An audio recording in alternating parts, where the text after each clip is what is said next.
ఓం శ్రీ సద్గురు చరణారవిందాభ్యాం నమః. ఓం శ్రీ గణేశ శారదా సద్గురు మంగళమూర్తిభ్యో నమః. ఓం నమో భగవతే వేదవ్యాసాయ నమః. ఓం నమః ప్రణవార్థాయ శుద్ధ జ్ఞానైకమూర్తయే నిర్మలాయ ప్రశాంతాయ దక్షిణామూర్తయే నమః. ఓం ఈశ్వరో గురురాత్మేతి మూర్తిభేద విభాగినే వ్యోమవద్వ్యాప్తదేహాయ దక్షిణామూర్తయే నమః. శ్రీ గురుగీత తృతీయోధ్యాయము.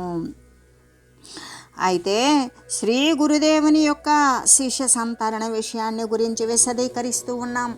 ఏ విధంగా అంటే శిష్యులని ఏ విధంగా తరింపజేస్తూ ఉన్నారు శ్రీ గురుదేవుడు అంటే, ఎటువంటి శిష్యులని అజ్ఞానముతో నిండిపోయినటువంటి శిష్యులను సైతం కూడా ఆయన ఎల్లవేళలా కూడా వారిని ఆ యొక్క సంసార సంతరణం అనేటువంటి విషయం చేస్తూనే ఉన్నారు. శ్రీ గురుదేవులు తనను ఆశ్రయించినటువంటి పరమ భక్తులైన శిష్యుల యొక్క అజ్ఞానము తమో పటలాన్ని, ఆ అజ్ఞానమయాన్ని కూడా సర్వము నశింపజేసి, ఆ అజ్ఞానమే కదా శరీరాల యొక్క రాకపోకలకు కారణము. శరీరాన్ని ధరించినప్పుడు వాడేమవుతున్నాడు? జీవుడే అవుతూ ఉన్నాడు. అటువంటి అజ్ఞానమయ స్థితే కదా జీవత్వము. ఆ జీవత్వాన్ని నాశనము చేయడం కోసం నానా రకాలైనటువంటి యోగాలను, సాధనలను, మరి బోధలను చేసి అటువంటి ఉపదేశాలను చేస్తూ ఉన్నారు.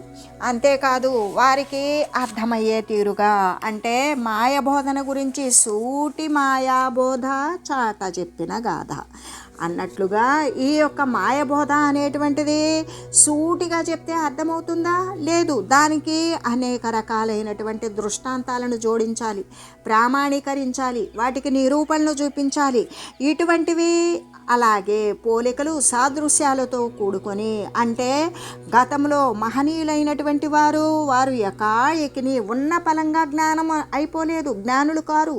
వారు కూడా ఈ అజ్ఞాన తమో పటలముతోటే నిండిపోయి అజ్ఞాన సంబంధమైనటువంటి దృశ్య సంబంధ విషయాలలోనే పడి క్లేశాలను, పాశాలను అనుభవిస్తూ ఉండి మహనీయులను చేరినప్పుడు వారు ఏ విధంగా ఎవరి కరుణకు పాత్రులై ఎటువంటి భక్తి విశ్వాసాల ద్వారా వారు పరమపద స్థితిని, పరమాత్మ స్థితిని, పవిత్రమైన స్థితిని పొందగలిగారు అనేటువంటి అనేక రకాలైనటువంటి దృష్టాంతాలతోటి మరి ఆ మహనీయుల యొక్క విషయాలనే మళ్ళీ గ్రంథస్థం చేసి ఆ శాస్త్రాలలో మహనీయుల యొక్క విషయాలను ఉటంకించి దాని యొక్క ప్రమాణాల చేత కూడా ఈ జీవుడు ఈ విధంగా ఉపదేశిస్తూ ఉన్నారు. అయితే ఇక్కడ జీవుడు అంటే ఏంటి? అసలు వాడు అనేక జన్మల నుండి కూడా దేహోపాధులను ధరిస్తూ ఉన్నాడు. అంటే వాడు జీవుడా అంటే ఉపాధి అంతర్గతంగా ఉన్నంతసేపు మాత్రమే జీవుడు. కానీ అసలు వాడు జీవుడా? జీవుడనే పేరును పొంది ఉన్నాడు. వాడు ఎప్పటికీ జీవుడు కాదు. ఎందుకు? సర్వేక సమస్తం కూడా సూది మునమోపను సందు లేకుండా సర్వే సర్వత్రా సర్వము సర్వవ్యాపకంగా పరమాత్మతత్వమే నిండి నిబిడీకృతమై ఉండగా మరి ఇంకొక వస్తువుకి అవకాశము, ఆసరా అనేటువంటిది ఉంటుందా? ఉండదు. మరి వీడు జీవుడెలా అయ్యాడు? అజ్ఞానము చేత రూపాన్ని పొందినప్పుడు ఆ రూపానికి వీడు జీవుడు అని పెట్టబడింది పేరు. అంతేకాని వీడు కేవలం ఈ జీవుడు అంటే వాడు పరబ్రహ్మమే. పరబ్రహ్మం కంటే భిన్నమైనటువంటి వస్తువు లేనే లేదు. ఎందుకు? రెండవ వస్తువే కాదు, దానితో సమానమైన పరబ్రహ్మతత్వముతో సమానమైనటువంటి పదార్థం కూడా మరొకటి లేదు. అలా అనేటువంటి తత్వాన్ని మరి అంత నిస్సంశయంగా అనుష్ఠానం చేస్తూ ఉన్నారు అంటే, సంశయరహితంగా వారు పొందుతూ ఉన్నారు అంటే శ్రీ సద్గురుదేవుని యొక్క సుబోధకమైనటువంటి ఆ జ్ఞానమయముతో కూడినటువంటి జ్ఞానం యొక్క విషయాలను ఆయన యొక్క వాక్సుధ ద్వారా ప్రభవించడం ద్వారా అది అమృతమయంగా మారి ఆ ప్రకారంగా భక్తులకి విశ్వాసాన్ని ప్రబలం చేసి ఆ విశ్వాస ప్రకారం పరతత్వాన్ని అనుసరించడం కోసం, ఎప్పుడైతే పరతత్వాన్ని అనుసరించి దానిలోనే పరివ్యాప్తమయ్యాడో అప్పుడు అది అపరమే. అది తానే అయ్యున్నప్పుడు తన తత్వం ఏమై ఉన్నది? పరబ్రహ్మతత్వమే. తాను పరబ్రహ్మతత్వం అని తెలుసుకోలేని కారణంతో ఉండేటువంటి అజ్ఞాన స్థితి ఏదైతే ఉన్నదో అదే జీవత్వం. కాబట్టి ఇక్కడ జీవుడంటే పరబ్రహ్మమే అనేటువంటి తత్వాన్ని నిస్సంశయంగా బోధిస్తూ ఉన్నారు. ఎటువంటి సందేహము లేకుండా సందేహరహితంగా బోధిస్తున్నారు.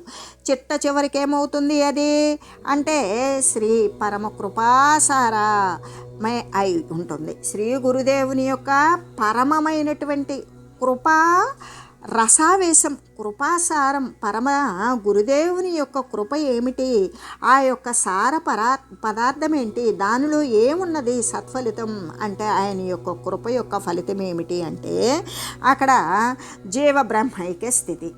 ఆ జీవుడు బ్రహ్మమునందు ఐక్యమవడం అనేటువంటిది. అప్పుడు ఐక్యమైనప్పుడు ఏమవుతుంది, అప్పటిదాకా జీవుడు వేరు బ్రహ్మము వేరు. అయితే జీవుడు పరబ్రహ్మతత్వాన్ని పొందినప్పుడు బ్రహ్మమునందు ఐక్యమైనప్పుడు అక్కడ అభేద రూపమేగా. ఇంకక్కడ జీవుడు బ్రహ్మము అని చెప్పుకునేటువంటి రెండు కంటే మించి అనేటువంటి విషయాలు ఇంకేమైనా ఉన్నాయా? లేవు. అటువంటి అభేద రూపమైనటువంటి జీవ బ్రహ్మైక్యాన్ని గురించి కేవలం ఆ ఉపనిషత్తుల యొక్క విజ్ఞానము చేత మాత్రమే తెలుపుతూ ఉన్నారు. ఉపనిషత్తులు అంటే ఈ యొక్క ఋగ్వేద, యజుర్వేద, సామవేద, అథర్వణ వేదాల నుండి సంక్షిప్తంగా ముఖ్యమైనటువంటి విషయాలను ప్రక్కకు తీసి ఉపనిషత్తుల రూపంలో రూపొందించి, అంటే ఇంత వేదరాశి అయితే ఎవ్వరికీ అర్థం కాదు. అదే ముఖ్యమైన విషయాలను వాడు సంపుటీకరించి దానిని ఆ విధంగా మరి జీవునికి ఎంతవరకే తనను తాను తరించుకోగలిగినటువంటి స్థితి ఉంటుందో ఆ జ్ఞానం వరకు మాత్రమే ప్రక్కకు తీసి ఆ యొక్క ఉపనిషత్తుల సహాయంతో విజ్ఞానము అనేటువంటి విషయాన్ని, అంటే ఇక్కడ జ్ఞానము అనేటువంటిది తెలుసుకోదగింది, విజ్ఞానము అంటే అనుభవించదగినది. ఆ అనుభవించినటువంటి స్థితి, వాని యొక్క అనుభూతి, వాని యొక్క అనుభవ సిద్ధి, అనుభవ జ్ఞానం వీటి చేత తెలిపి వాని లక్ష్యార్థం ఏంటి అంటే నేను పరబ్రహ్మ వస్తువునే అనేటువంటి విషయం తెలియజేసినప్పుడు మరి నేను ఈ దేహోపాధి నేను అనుకున్నాను అనంటే అదంతా అజ్ఞానతమం. అజ్ఞానాన్ని ఆవలికి దూరీకరించి విజ్ఞానమయము చేత, అనుభవ సారము చేత, అనుభవ సిద్ధి చేత, ఆత్మజ్ఞానము చేత వాని యొక్క లక్ష్యార్థం ఏంటి అంటే వాని లక్ష్యం ఏంటి, పరబ్రహ్మతత్వం నందు పరివ్యాప్తం అవ్వడం. ఆ విధంగా స్పష్టం చేస్తారు. నాయనా, నీవు ఈ దేహానివి కావు, దేహాంతర్గతంగా ఉన్నటువంటి జీవుడు అనుకుంటున్నావు. ఆ జీవుడు అనేటువంటిది నువ్వు పెట్టుకున్నటువంటి పేరు. ఇక్కడ జీవత్వం అనేటువంటిది పరబ్రహ్మతత్వానికి పెట్టబడినటువంటి పేరే. ఈ దేహాంతర్గతంగా ఏదైతే ఉపాధి సహితంతో కలిసి ఉన్నావో దానినే జీవత్వం అని చెప్పారు.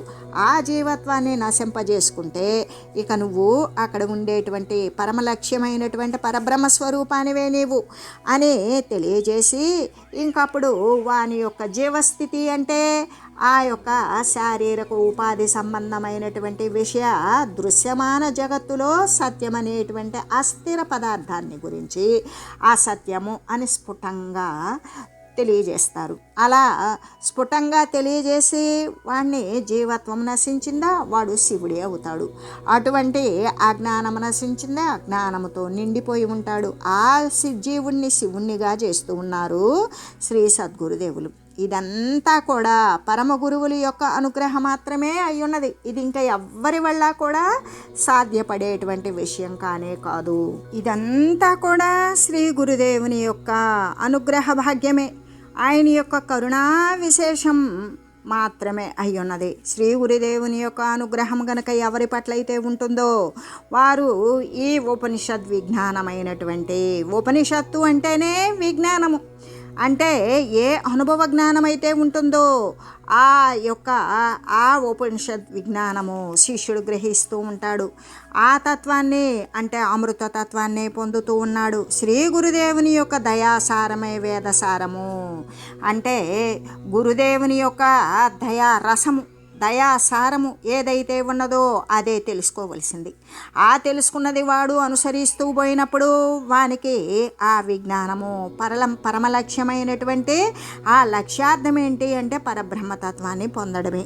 కాబట్టి అటువంటి వేదసారము దాని చేత పరమభక్తులు కొందరు ఏం చేస్తూ ఉన్నారు అంటే శాస్త్రజ్ఞానము లేకపోయినప్పటికీ కూడా వారు తరిస్తూ ఉన్నారు. ఎందుకు?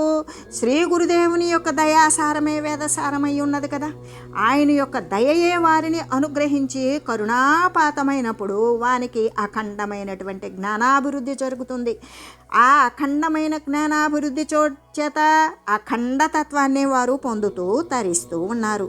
ఈ విధంగా శ్రీ గురుదేవుని యొక్క అపార కరుణారసము చేత ఎవరికి పట్ల అయితే ఈ యొక్క అపార కరుణారసం శ్రీ గురుదేవునికి కలిగిందో దాని చేత సులభంగా భవసాగరాన్ని దాటివేస్తూ ఉన్నారు.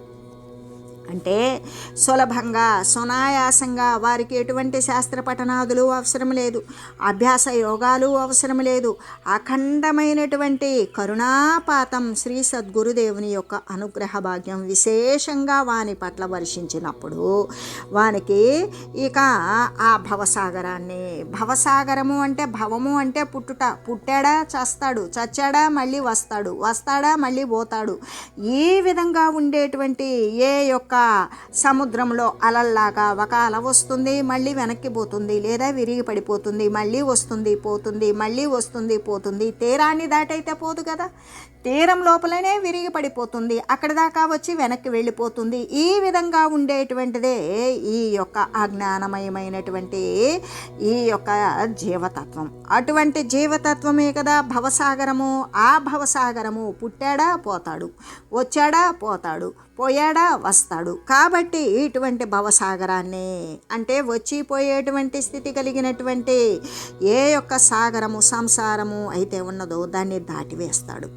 అంటే అవతల అలలు లేనటువంటి ప్రదేశం దాటిపోతే నిర్మలమైనటువంటి సాగరములాగానే ఇక్కడ వచ్చిపోయేటువంటి స్థితి ఆగిపోయిందా, ఏ సర్వవ్యాపకమైనటువంటి సమస్థితి ఉంటుందో దాని యందు వాడు అక్కడే ఆగిపోతాడు, దాని యందే సంలీనమవుతాడు. కాబట్టి ఇక్కడ భవసాగరాన్ని దాటాడా దేని చేత దాటుతాడు? శ్రీ గురుదేవుని యొక్క అపారమైనటువంటి ఇంత అని చెప్పనలవి కానటువంటి కరుణారసము చేత సులభంగా భవసాగరాన్ని దాటివేస్తాడు. వాడికి ఏ శాస్త్రజ్ఞానాలు అభ్యాస యోగాలు కూడా అవసరపడకుండానే దాటి శ్రీ గురు పదము చిన్మయ పరబ్రహ్మమును నిరంతరం పొందుచూ ఉన్నారు. అంటే అక్కడ ఆ పదము పరమపదము అని చెప్తున్నాం కదా, ఆ పదము అంటే స్థానము. ఆ స్థానము ఎవరి స్థానము? శ్రీ గురు పదమే, శ్రీ గురుదేవుని యొక్క. అంటే అక్కడ ఉండేటిది పరమాత్మతత్వము అని చెప్తూ ఉన్నాం. అటువంటి పరమాత్మతత్వం శ్రీ గురు పరబ్రహ్మస్వరూపమే. అంటే శ్రీ గురు పరబ్రహ్మస్వరూపము మాత్రమే అక్కడ ఉండేటువంటి పరమాత్మతత్వం. మరి ఇక్కడ మనకి ఈ విధంగా సర్వవ్యాపకమైనటువంటి అఖండ స్వరూపం ఇలా దేహాన్ని ధరించి వస్తున్నది. ఎందుకు అంటే శ్రీ మనలాంటి వారిని అంటే నమ్మి వచ్చినటువంటి శిష్యులను తరింపజేసే నిమిత్తం మాత్రమే. అందుకే శ్రీ గురు పరమాత్మ ఎటువంటి వాడు అంటే శిష్యుల్ని తరింపజేయడానికి వచ్చినటువంటి లీలామానుష విగ్రహుడు. వానికి మానవ దేహం అనేటువంటిది అవసరం లేదు, కానీ అవసరమే. ఎందుకు అంటే తనను ఆశ్రయించి పరమపద తత్వాన్ని ఆశ్రయించి అజ్ఞానాన్ని నశింపచేసుకోవాలని, జ్ఞానంలో వృద్ధి చెందాలని, పరతత్వాన్ని పొందాలని, తన యొక్క స్వస్థానమైనటువంటి పరమాత్మ స్వరూపాన్ని చెందాలి అని భావించేటువంటి వాని కోసం లీలామానుష విగ్రహుడు కేవలము మానవ రూపములో ఆ లీలను శిష్యులను ఉద్ధరించేటువంటి లీలను జరపడానికి మాత్రమే వచ్చినటువంటి పరమాత్మ దేవుడు. అందుకే మనకు ఉపనిషత్తు కూడా ఏమని చెప్తూ ఉన్నది అంటే శిష్యాణం జ్ఞానదేహాయ లీలయా దేహధారిణే. అంటే శిష్యాణం జ్ఞానదేహాయ శిష్యులను జ్ఞానవంతులుగా చేసే నిమిత్తం లీలయా దేహధారిణే. దేహాన్ని ఎందుకు ధరిస్తున్నాడు అంటే అది ఆయన యొక్క స్వకల్పితం. ఎందుకు? ఆ దేహాన్ని ధరించి మాత్రమే వాడు జ్ఞానబోధన చేయగలడు గురుదేవుడు. కాబట్టి సదేహాయ విదేహాయ తస్మై శ్రీ గురువే నమః. అంటే వస్తుతః కూడా తనకి దేహము లేనటువంటి వాడు. ఎందుకు? సర్వేక సమస్తము తానే ఉన్నప్పుడు తనకు పరిచ్ఛిన్నమైనటువంటి దేహం అవసరమా? పరమాత్మ స్వరూపమైన శ్రీ సద్గురుమూర్తికి లేదు కదా. అయినప్పటికీ కూడా వస్తుతః అంటే దేహం లేనివాడే.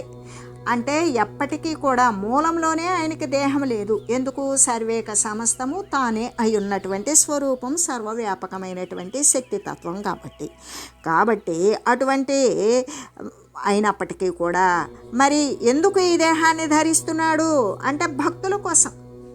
ఎవరైతే జ్ఞానాన్ని ఆశ్రయించాలి అని కోరుకుంటారో అటువంటి ఆప్తుల కోసం, జిజ్ఞాసుల కోసం, జ్ఞానుల కోసం, జ్ఞానాన్ని ఆశ్రయించి పరతత్వాన్ని పొందాలి అని చూసేటువంటి అర్థుల కోసం, అటువంటి వారి కోసం మాత్రమే ఈ యొక్క అంటే ఇక్కడ ఆర్తో అర్ధార్థి జ్ఞాని చబరతర్షభ, జిజ్ఞాసు జ్ఞాని చబరతర్షభ అంటే అర్థులు అంటే కేవలం భౌతిక సంబంధమైనటువంటి పదార్థాన్ని ధనధాన్యాదులను కోరేటువంటి వాడే అర్థి కాదు. అర్థి అంటే అర్థించినవాడు. ఏం అర్థించాడు? జ్ఞానార్థి.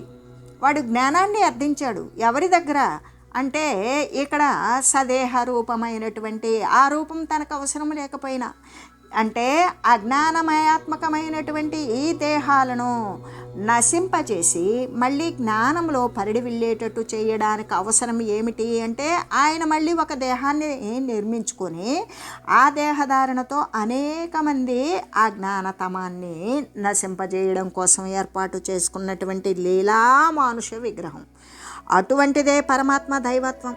ఆ పరమాత్మ దైవం అనేటువంటిది ఎందుకు వచ్చాడు అంటే దేహం లేనివాడే అయినప్పటికీ శ్రీ సద్గురుమూర్తి కేవలం తనను ఆశ్రయించినటువంటి శిష్యుల కోసం పరమాత్మ తత్వాన్ని పొందాలి అని భావించి దారి కానక అవస్థపడేటువంటి భక్తుల కోసం దేహాన్ని ధరించినటువంటి వాడు శ్రీ గురుమూర్తి. కాబట్టి అచ్యుతాయ నమస్తుభ్యం గురవే పరమాత్మనే స్వారామోక్త పదేచ్ఛూనాం దత్తం ఏనాచ్యుతం పదం అంటే నిరంతరం కూడా పరమాత్మ యందు క్రీడించేటువంటి జ్ఞానులకు ముక్తి పదవిని తెలుపుతూ ఉన్నారు. నిరంతరం అంటే సర్వకాల సర్వావస్థల యందు అంటే తాను చచ్చు వరకు జగము కృంగు వరకు, తాను చావడం అంటే ఈ దృశ్యమాన సంబంధమైనటువంటి అస్థిర దేహ పదార్థాలను, ఈ లోక సంగతులు, దేహ సంగతులు ఇవన్నీ మరిచినటువంటి వాడే తాను చచ్చడం. అక్కడ తాను చచ్చాడు అంటే వాడికి అక్కడ మేల్కొని ఉన్నాడు. ఎక్కడ మేల్కొని ఉన్నాడు అంటే పరమాత్మ తత్వమునందు మాత్రమే స్థిరపడినటువంటి వాడు, జగత్ సంబంధంగా చచ్చినటువంటి వాడు. అందుకే తాను చచ్చు వరకు జగము కృంగు వరకు అక్కడ పరమాత్మ తత్వమునందు మేల్కొన్నటువంటి వానికి జగత్తు ఉంటుందా? వానికి జనన మరణాలతో సంబంధించినటువంటి ఈ యొక్క భ్రమ సంబంధమైనటువంటి విషయాలు అనేటువంటివి ఉంటాయా? ఉండవు. కాబట్టి అలాగే అందుకే తాను చచ్చు వరకు జగము కృంగు వరకు, తాను అంటే ఈ దేహేంద్రియ పదార్థము నేను అనే భావిస్తున్నాడు కదా, ఆ భావన చచ్చేటంత వరకు జగము కృంగు వరకు అంటే జ్ఞానము పరిసమాప్తి సమయంలో వానికి జనన మరణాలు అనేటువంటివి రావు.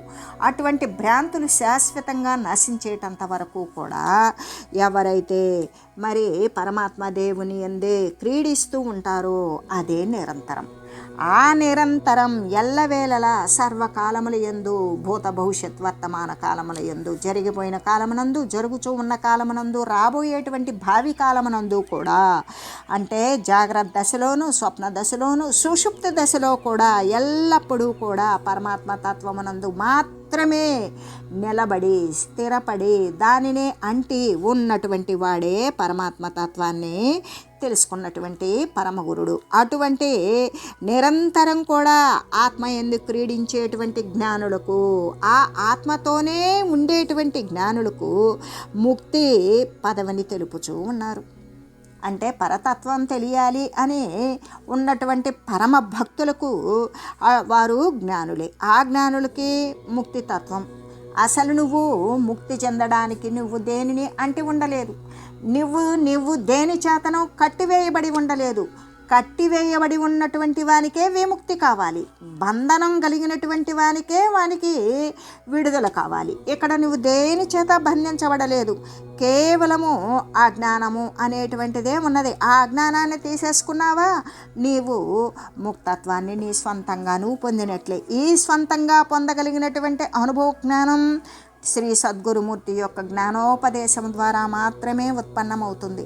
అందుకని ఎల్లవేళలా కూడా శ్రీ సద్గురుమూర్తిని సేవించాలి. అటువంటి కైవల్య పదవిని వాంఛిస్తూ ఉన్నటువంటి పరమభక్తులకు శాశ్వతమైనటువంటి అంటే భ్రంశం లేనటువంటి పరబ్రహ్మస్థానాన్ని శ్రీ గురువరులు బోధిస్తారు. వారిని పొందినట్లుగానే చేస్తారు. అంటే ఎల్లప్పుడూ కూడా పరమాత్మ తత్వమునందు మాత్రమే అనుష్ఠానపరులైనటువంటి జ్ఞానులకు ముక్తి పదాన్ని గురించి తెలియజేస్తారు. ఇంకా అటువంటి కైవల్య పదవిని వాంఛిస్తూ ఉన్న ఏ పరతత్వం అయితే ఉన్నదో సర్వవ్యాపకమైనటువంటి ఏకరసమాత్రమైనటువంటి రెండవది లేనటువంటి సర్వేక సమస్తానికి కూడా మూలము, ఆశ్రయము, ఆధారము అయినటువంటి ఏ పరతత్వం అయితే ఏ కైవల్యం అయితే ఉన్నదో ఆ పదవిని కోరుతూ ఉన్నటువంటి పరమభక్తులకు శాశ్వతమైనటువంటి భ్రంశం లేనటువంటి స్థానాన్ని శ్రీ గురుదేవులు బోధిస్తూ ఉన్నారు. అంటే ఇంకక్కడ నుండి మళ్ళీ జారేటువంటి స్థితి లేదు, ఇంకక్కడి నుండి కూడా ప్రక్కకు పడేటువంటి భ్రంశత్వం అనేటువంటిది లేదు. అటువంటి శాశ్వతమైనటువంటి స్థానాన్ని పొందింపజేసేటువంటిది ఎవరికి? పరమభక్తులకు మాత్రమే. ఆ పరమభక్తులు కూడా కేవలం కైవల్య పదవిని మాత్రమే వాంఛిస్తూ ఉన్నటువంటి భక్త జనావళికి మాత్రమే భ్రంశం లేనటువంటి పరబ్రహ్మస్థానాన్ని గురించి మరి శ్రీ గురుదేవులు బోధించి వారిని ఆ బోధ ద్వారా వారిని అనుసరింపజేసి ఆ అనుసరణ మరి అనుభవ జ్ఞాన ఫలితంగానే ఆ తత్వాన్ని వారిని పొందేటట్లుగా చేయగలుగుతూ ఉన్నారు. అటువంటి పరమ దయాశాలురు అంటే మహనీయులు, పవిత్రులు, సాధు మహనీయులు, శ్రీ సద్గురుదేవులు, పరమాత్మ స్వరూపులు అయినటువంటి వారు ఎటువంటి వారు అంటే ఆ పరమదయాశాలురు. ఆ పరమదయాశాలురు అచ్యుత పదాన్ని పొంది ఉన్నటువంటి వారు.